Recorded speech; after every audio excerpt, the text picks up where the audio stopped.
The War with Grandpa by Robert Kimmel Smith. Chapter 8, Night Fright. I'm a little ashamed of this part of my story, but I have to tell the truth. Not only was I mad as a wet hairnet about losing my great room, I was a little bit scared about sleeping upstairs, too. I brushed my teeth and did my go-to-bed things in the top floor bathroom. Instead of the beautiful bathroom Jenny and I shared downstairs, I had this dinky, dim bathroom now. It was gross. The mirror was very old and had dark stains on it. The sink was very tiny and kind of yellow instead of being white, and the walls were dark old wood, like some rough cabin in the woods. I went downstairs to my parents' bedroom and kissed Mom goodnight. On the way back upstairs, I peeked into my old room. It looked strange to see different furniture in there. Strange and kind of hurting. It was scary to go upstairs to my room. The staircase leading to the top floor was narrow and rickety. The steps were bare wood that creaked when you stepped on them, and there wasn't too much light. Not like the steps leading to the second floor, which were covered with thick carpet and had a beautiful light fixture, so everything was plain as day. The hallway upstairs was spooky, a narrow little space that was very dark, with open doors to empty rooms that looked like black caves where someone could be hiding. I know that sounds silly, but that's what I was feeling. There is no boogeyman who waits in the dark to grab kids. I know that. But at 9 o'clock at night in this dim little hallway with the floorboards creaking, you can get frightened whether you know that or not. I kind of jumped into my new room and slammed the door shut fast, and just as fast jumped into bed and under the covers. I waited a while before I turned off my lamp.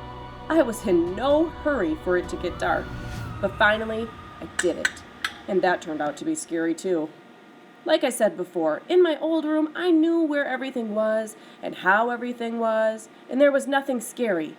But up here, it was different. A light flickered on the ceiling and the wall, making shadows that jumped around, and a rustling noise came from outside the window, and something in the hallway made a sound. Was it a footstep outside my door? I may sound very brave just writing these things down so easy. The truth was I was terrified out of my mind. The waving shadows of yellow light on the wall almost began to look like two black arms that could grab me. "Be still, my heart," I whispered to myself, which is something my mom says sometimes. I felt like an idiot talking to myself, but I was the only company I had in that room. "It's nothing," I said. I crossed my fingers. Then I crossed my toes. "Go to sleep," I told myself. "Just close your eyes and fall asleep, and everything will be hunky-dory." Ha! I got into my best sleeping position, which is curled up on my right side with my hands tucked up under my cheek. The rustling sound had to be from the big old tree outside my window. I figured after a while. And the spooky yellow light was probably the street lamp on the corner. And the noises outside my door were just old floorboards creaking. And there really wasn't a crook or a murderer sneaking up here to get me. Probably. And then I began to get angry. Why was I the only one in the house who had to give up something for Grandpa? Why me? And why was I stuck up here in this disgusting and scary place instead of staying in my great and wonderful old room? I thought about my illustrated book of old sea battles and the picture of John Paul Jones on the deck with his big curved sword in the air. "I have just begun to fight," he said. It gave me an idea. Maybe there was a way I could fight to get back what was really mine. But how? That's what I was thinking about when I finally fell asleep. Chapter 9, Grandpa Jack. Now I have to tell you about my Grandpa Jack and what happened when he finally came to our house to live and how he settled in and everything like that. And that's another too long sentence. I used to know my grandparents very well when I was little, and they lived close by. I remember they used to come to our house most weekends, and they played with me a lot. But then Grandma got this terrible disease. They call it emphysema, but they spell it emphysema. It comes from smoking cigarettes, which if anybody does, they have to be crazy. This emphysema made it very hard for Grandma to breathe. Mom said that on windy or cold days, Grandma was not allowed to put a foot outside her house, or any other part of her either. It was around then that Jenny was born, and Grandma and Grandpa moved to Florida. Mom said it was for the warm weather, which was good for Grandma's lungs. I remember being sad when they left. I loved them a lot.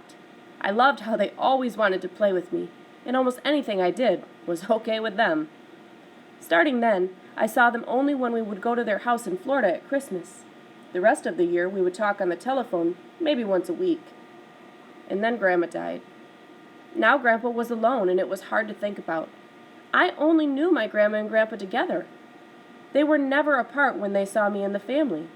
They were a pair, like shoes or gloves. But now there was only Grandpa.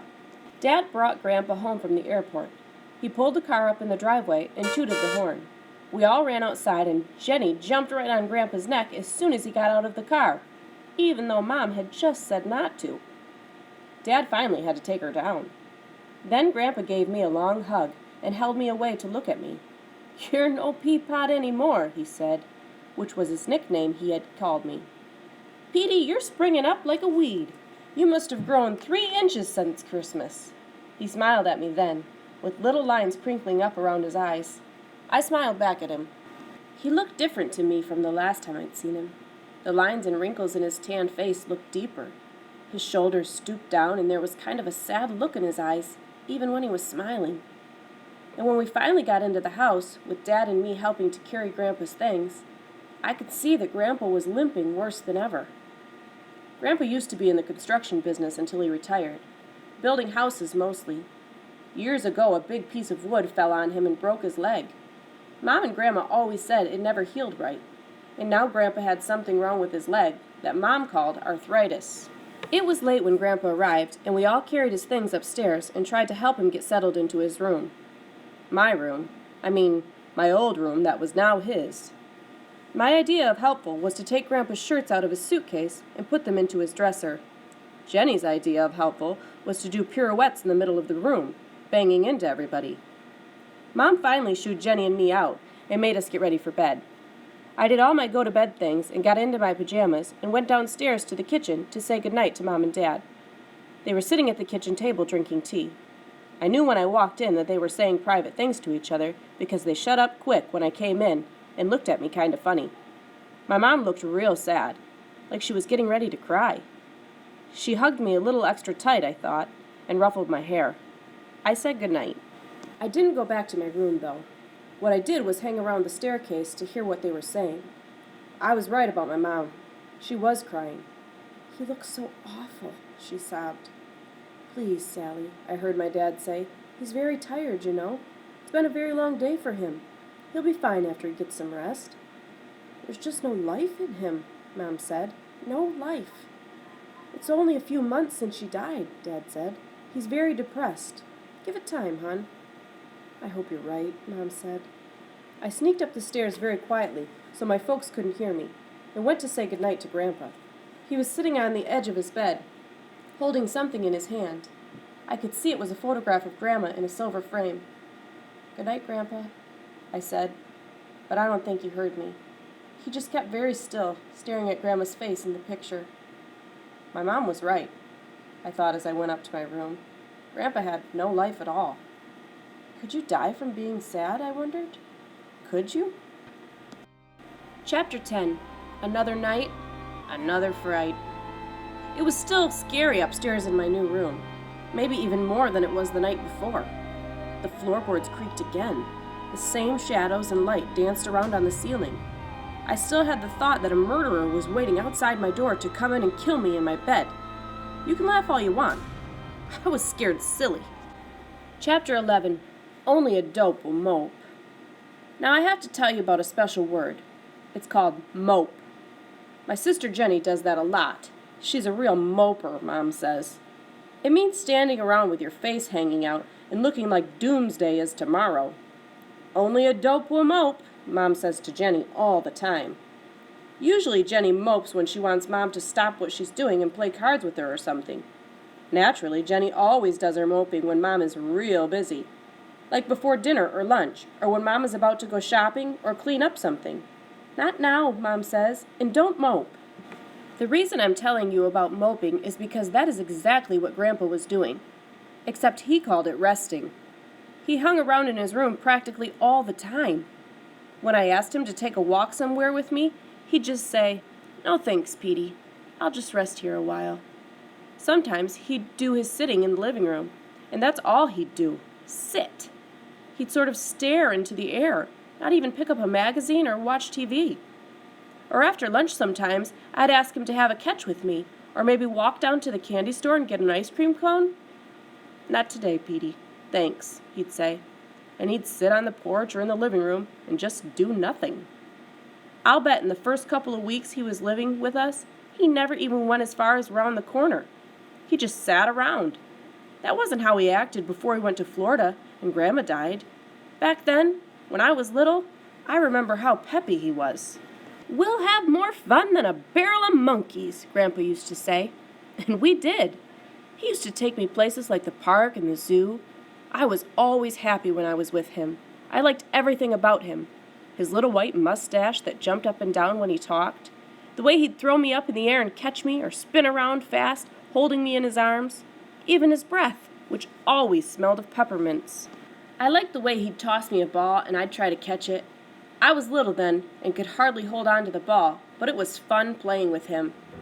I know Mom and Dad were concerned about Grandpa and the way he just seemed to be tired out and moping all the time. We went out to the movies a couple of times and to a restaurant, but Grandpa always stayed home. "You go ahead," he said. "I'll be okay back here by my lonesome." "Come on," Dad would say. "We'll have some fun." "Have fun then," Grandpa would say. "I'd only spoil it for you." I saw the worried looks that passed between Mom and Dad, but when I asked Dad about it, he'd just say, "Grandpa's a little tired, Peter, that's all. He'll snap out of it soon." Sure, I thought, but how soon was soon?